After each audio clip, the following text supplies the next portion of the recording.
Saya harus menghafal Al-Quran dari. Assalamualaikum warahmatullahi wabarakatuh. Selamat pagi. Izin speech ya, Ibu ya. Pendeta Sarah Antoni. Selamat. Dan Ibu sehat selalu dan diberikan hidayah Allah. Begitu ungkap Ibu sebagaimana banyak komen-komen di PT Ibu. Mudah-mudahan Bu, Ibu mendapatkan hidayah. Ngopi Bu ya. Saya juga berdoa demikian, mudah-mudahan Ibu beserta keluarga, anak-anak, dan pengikut-pengikut Ibu mendapatkan hidayah, cahaya keselamatan. Artinya hidayah itu menurut penjelasan Ibu tadi adalah kehendak Allah. Betul sekali Bu. Hidayah itu adalah jalan keselamatan. Itu singkat. Hidayah itu ada di dalam Al-Quran. Petunjuk yang diturunkan oleh Allah SWT yang tertera di dalam Al-Quran melalui nabinya, yakni Nabi Muhammad Sallallahu Alaihi Wasallam.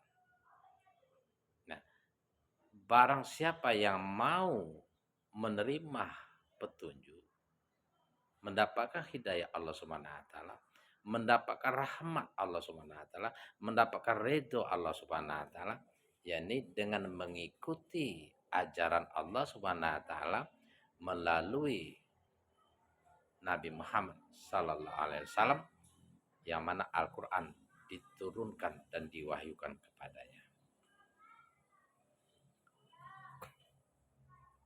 Nah, hidayah ini itu pilihan Allah SWT. Barang siapa yang mau menerima mendapatkan hidayah, dan barang siapa yang pantas mendapatkan hidayah, hanya Allah SWT yang tahu dan berhak memberikannya. Meskipun orang Islam, kiai, profesor gelarnya, doktor, ulama, ahli hadis, menyarankan kepada orang-orang yang belum beriman untuk memeluk agama Allah, tidak akan dapat. Sebagaimana Allah Subhanahu wa taala berfirman, innaka lah tahdi man ahbabta walakinnallaha yahdi mayasa wa huwa a'lamu bil muhtadin. Artinya apa? Allah SWT berfirman, sesungguhnya engkau Muhammad tidak akan mampu memberikan hidayah kepada siapapun, bahkan kepada seseorang yang engkau kasihi sekalipun. Artinya apa? Sekalipun anak kita, ataupun sekalipun keluarga kita, kita tidak akan mampu memberikan kecuali Allah. Karena hanya Allah tahu orang ini mau tak jemput hidayah. Orang ini berusaha enggak? Orang ini pantas enggak mendapat hidayah Allah Subhanahu wa taala. Jadi begitu Bu, lebih kurang makna daripada hidayah. Baik, Ibu mengatakan bahwa menghafal Al-Quran, saya tidak mungkin menghafal Al-Quran itu. Sedangkan Alkitab sendiri sudah 30 tahun Ibu menjadi pendeta, hanya beberapa atau 10% yang hafal. Dan saya yakin Ibu belum hafal 10% itu. Boleh dicek, dites. Apakah Anda hafal beberapa ayat? Pertanyaan Ibu tadi kan. Saya hafal beberapa ayat. Sorry Bu ya, kita tukar pikiran, kita mendakwakan agama Allah sebagaimana diperintahkan Allah, wa ta'awanu 'alal birri wat taqwa. Tolong menolonglah kalian dalam kebaikan dan takwa. Ya. Ibu berbicara tentang hafal Al-Quran dan hidayah. Itu barang mustahil seseorang akan hafal Al-Quran kecuali atas kuasa Allah Subhanahu wa taala, kecuali atas kehendak Allah Subhanahu wa taala. Sekalipun orang itu di pondok 15 tahun atau seumur hidup tinggal di pondok belajar agama Islam. Namun ketika Allah Subhanahu wa taala tidak menghendaki seseorang hafal Al-Quran, itu impossible. Tidak mungkin sekali. Saya pernah menantang beberapa ustadz ulama.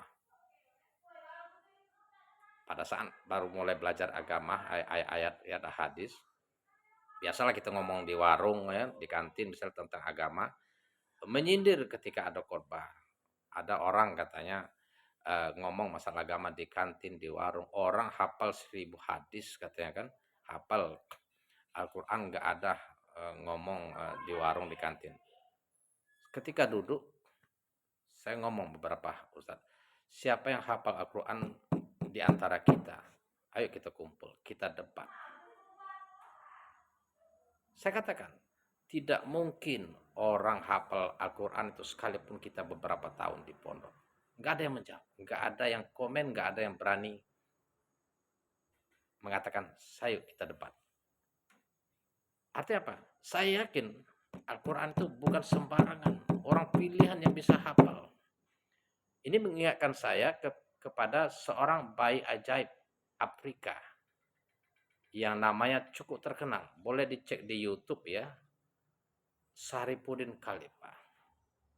Dia dari keturunan non-muslim. Tunisia dan Prancis nama bapak ibunya. Ketika umur 1,5 bulan, dia ingin dibaptis. Apa katanya? Dia diberi kuasa oleh Allah SWT untuk berbicara. Mami, uni simi baptis, namini kuah Allah. Najombe waki Muhammad. Mami, jangan baptis saya. Saya beriman kepada Allah dan beriman kepada Muhammad, Rasulnya Allah Subhanahu wa taala. Terdiam ibu bapaknya. Ada apa? Dipikir kerasukan, dipanggillah pendeta. Pendeta bertanya, "Are you Jesus?" "No, I am not Jesus. I am created by God.